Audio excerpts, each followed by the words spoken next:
Hello students and friends, आज हम देखेंगे एनसीईआरटी क्लास 10th के ज्योग्राफी यानी भूगोल विषय के चैप्टर नंबर 5 के क्वेश्चन आंसर्स को।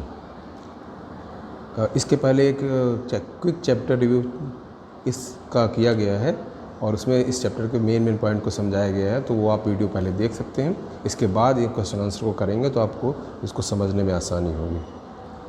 इसके साथ ही मैं आपसे रिक्वेस्ट करूंगा कि आप इस चैनल पर पहली बार आए हैं तो इस चैनल को सब्सक्राइब जरूर कर लें और बेल आइकन को प्रेस करें, जिससे इस चैनल के लेटेस्ट नोटिफिकेशन आपको प्राप्त होते रहें।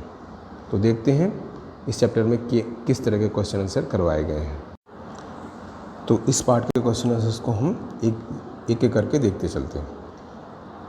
पहला प्रश्न है ऑब्जेक्टिव, निम्नलिखित में से कौन सा खनिज अपक्षयित पदार्थ के अवशिष्ट भार को त्यागता हुआ चट्टानों के अपघटन से बनता है। तो ऐसा कौन सा है जो चट्टानों के अपघटन से बनता है? ये है कोयला। इसका आंसर हो गया कोयला। अब दूसरा प्रश्न देखते हैं।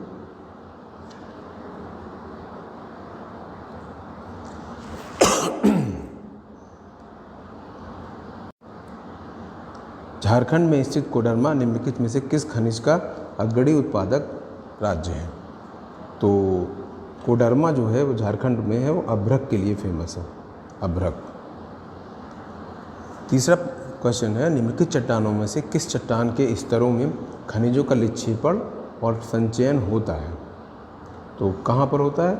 वो होता है तलछटी चट्टानें, या इसको बोलते हैं अवसादी चट्टानें, और इंग्लिश में इसे बोलते हैं सेडिमेंट्री। यानी सेडिमेंट जो होता है यानी कि जो सॉफ्ट मिट्टी होती है उससे जमने से बनता है सेडिमेंट्री अवसादी या तलछटी चट्टानें। कभी कभी अवसादी करके भी पूछा जा सकता है इसे। और चौथा प्रश्न है, मोनोजाइट रेत में निम्नलिखित में से कौन सा खनिज पाया जाता है? तो जो मोनोजाइट रेत होती है उसमें कौन सा खनिज पाया जाता है? ये अक्सर केरल के पश्चिमी तट पर ज़्यादा होता है, तो वहाँ पर ये है थोरियम। थोरियम इसका आंसर है। अब देखते हैं कुछ अति लघु और लघु टाइप के प्रश्न, यानी कि शॉर्ट और वेरी शॉर्ट क्वेश्चन। इनके शब्द आपको इनके उत्तर आपको 30 शब्दों में देने हैं, 30 वर्ड्स। निम्नलिखित में अंतर बताइए। लौह और अलौह खनिज। तो लौह और अलौह खनिज में क्या अंतर है देखते हैं। वे खनिज जिसमें लोहे का अंश अधिक होता है लौह खनिज कहलाता है, जैसे लौह, एस्क, मैग्नीज, निकल, कोबाल्ट आदि।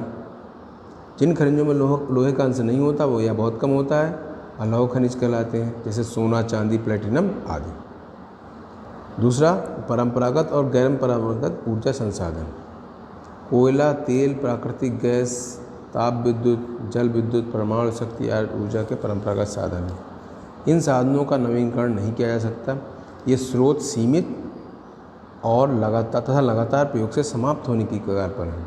सूर्य, वायु, ज्वार भाटे, जियोथर्मल, बायोगैस, खेतों और पशुओं का कूड़ा करकट, मनुष्य को मलमूत्र आदि ऊर्जा के गैर परंपरागत साधन हैं। ये साधन नवीकरणीय योग्य हैं, यानी इनका क्या कर सकते हैं, बार बार यूज किया जा सकते हैं, इनका बार बार प्रयोग किया जा सकता है।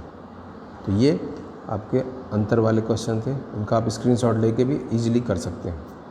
खनिज क्या है? दूसरा क्वेश्चन है खनिज क्या है? खनिज उन प्राकृतिक साधनों को कहते हैं जो शैल से यानी चट्टानों से प्राप्त होते हैं। शैल मीन्स होती चट्टान, रॉक्स। वह भूवैज्ञानिकों के अनुसार खनिज एक प्राकृतिक रूप से विद्यमान समरूप तत्व है, इसकी एक निश्चित आंतरिक संरचना है। खनिज प्रकृति में अनेक रूपों में पाए जाते हैं, इनमें कठोर, ठोस और नरम चूना तक भी शामिल होता है।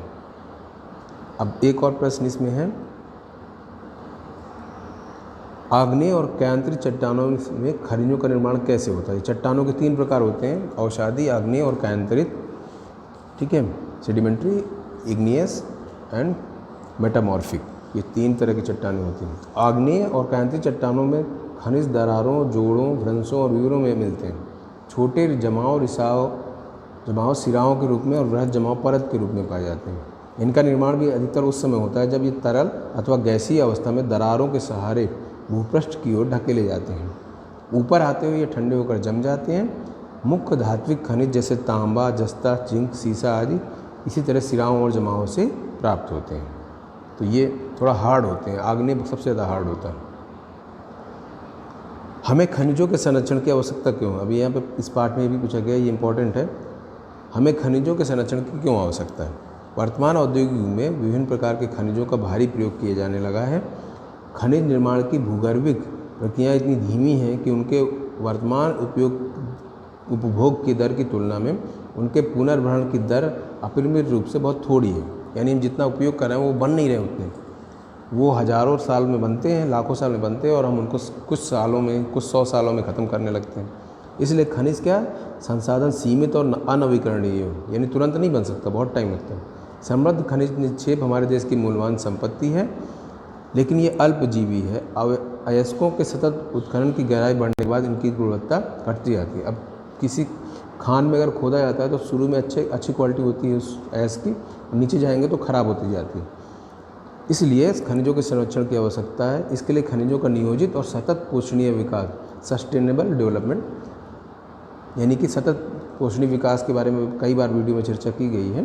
सतत पोषणीय विकास मतलब अपनी भावी पीढ़ी, आने वाली पीढ़ी के लिए भी संसाधनों को बचा कर रखना, इस तरह उपयोग करना कि वो उनके लिए भी बचा रहे, प्रयोग करना होगा। तो ये इनके आप स्क्रीनशॉट लेके इजीली कर सकते हैं, या वीडियो को थोड़ी देर रोक लीजिए और उनको नोट करते जाइए। अब देखते हैं निम्नलिखित प्रश्नों के उत्तर लगभग 120 शब्दों में दीजिए। भारत में कोयले के वितरण का वर्णन कीजिए। तो देखते हैं भारत में कोयले का वितरण कैसे है। ये लॉन्ग क्वेश्चन है। उत्तर है, मानव के विकास में कोयले का विशेष महत्व है। कोयले के 4 प्रकार हैं: पीट, लिग्नाइट, बिटुमिनस, एंथ्रेसाइट। इसमें कम कार्बन, नमी की अधिक मात्रा व निम्न ताप क्षमता होती है। ये निम्न लिग्नाइट क्या होता है? ये निम्न कोटि का भूरा कोयला होता है। ये मुलायम होने के साथ अधिक नमी युक्त होता है।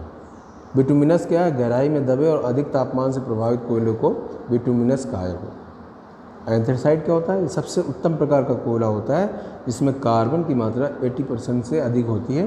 ये ठोस, काला व कठोर होता है। यानी कोयला जितना काला होगा वो उतना अच्छा होगा, यानी जितना उसमें कार्बन की मात्रा ज़्यादा होगी, अब कार्बन की जितनी मात्रा ज़्यादा होगी उतना ही वो अच्छा माना जाएगा। ये आप ध्यान रखें।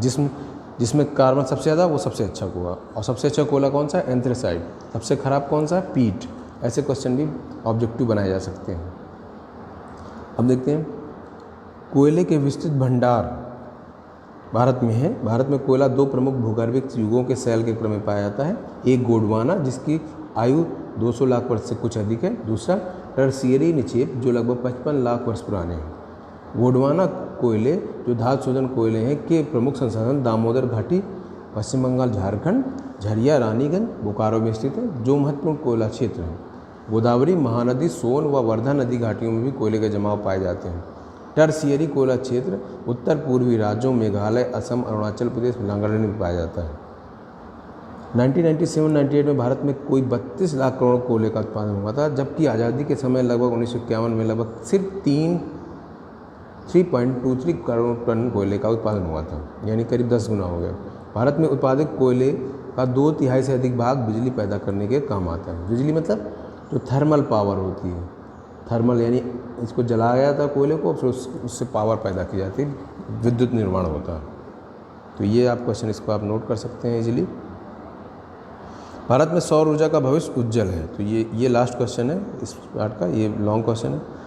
तो देखते हैं, भारत में सौर ऊर्जा का भविष्य बहुत उज्जवल है और इसके निम्नलिखित कारण हैं।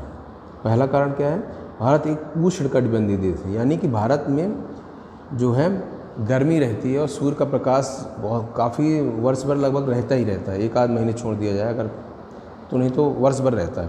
तो ये क्या है? उष्णकटिबंधीय देश है और यहाँ सौर ऊर्जा के दोहन की असीम संभावनाएं हैं। अब जब सूर्य निकलता है तो उसकी ऊर्जा का भी यूज करने की संभावनाएं हैं। एक अनुमान के अनुसार भारत में लगभग 20 मेगावाट प्रति वर्ग किलोमीटर प्रति वर्ष उत्पादन करने की क्षमता है। भारत में फोटोवोल्टाइक तकनीक जिससे बनती है, यानी सौर ऊर्जा को विद्युत में बदला जाता है। सौर ऊर्जा को, सोलर एनर्जी को इलेक्ट्रिक एनर्जी में बदला जाता है, तो उसको सीधे विद्युत में परिवर्तित किया जा सकता है। तीसरा पॉइंट है, भारत में सबसे बड़ा सौर ऊर्जा संयंत्र, ये आपको नहीं निकला क्योंकि ये सब चेंज हो गए हैं। अब सबसे बड़ा ऊर्जा संयंत्र गुजरात में पहुंच गया, तो इसको आपको नहीं, तीसरा पॉइंट नहीं करना है। सूर्य का प्रकाश प्रकृति का मुक्त उपहार है, इसलिए निम्न वर्ग के लोग आसानी से ऊर्जा का लाभ उठा सकते हैं। अब देखते हैं 5वां पॉइंट। कोयला, पेट्रोल, प्राकृतिक गैस आदि ऊर्जा के ऐसे स्रोत हैं जो एक बार प्रयोग के बाद दोबारा प्रयोग में नहीं लाए जा सकते। वहीं सौर ऊर्जा नवीकरणीय संसाधन है, इसे बार बार प्रयोग में लाया जा सकता है। अगला पॉइंट है, ऐसी अपेक्षा है कि सौर ऊर्जा के प्रयोग में घरों, उपलों और लकड़ी पर निर्भरता को न्यूनतम किया जा सकेगा। फलस्वरूप ये पर्यावरण संरक्षण में योगदान देगा और कृषि में भी खाद्य की पर्याप्त आपूर्ति होगी। सौर ऊर्जा का प्रयोग हम अनेक प्रकार से कर सकते हैं, जैसे खाना बनाने में, पानी निकालने में, यानी जो मोटर होती है उसको चलाने में। जहाँ जहाँ विद्युत का प्रयोग होता है वहाँ हम कर सकते हैं इसका प्रयोग। सड़कों में रोशनी, स्ट्रीट लाइट लगाने के लिए। तो ये सारे आपको इनमें से मिनिमम 5 आपको कर लेने, तो आपका एक आंसर कंप्लीट हो जाएगा। ये 7 पॉइंट है, इनमें 5 पॉइंट आपको याद करने हैं। तो ये था ज्योग्राफी के चैप्टर नंबर 5 खनिज तथा ऊर्जा संसाधन संबंधित क्वेश्चंस। वीडियो को लाइक ज़रूर करें और अपने दोस्तों के बीच भी शेयर करें। वीडियो देखने के लिए आप सबको बहुत बहुत धन्यवाद। Thank you very much.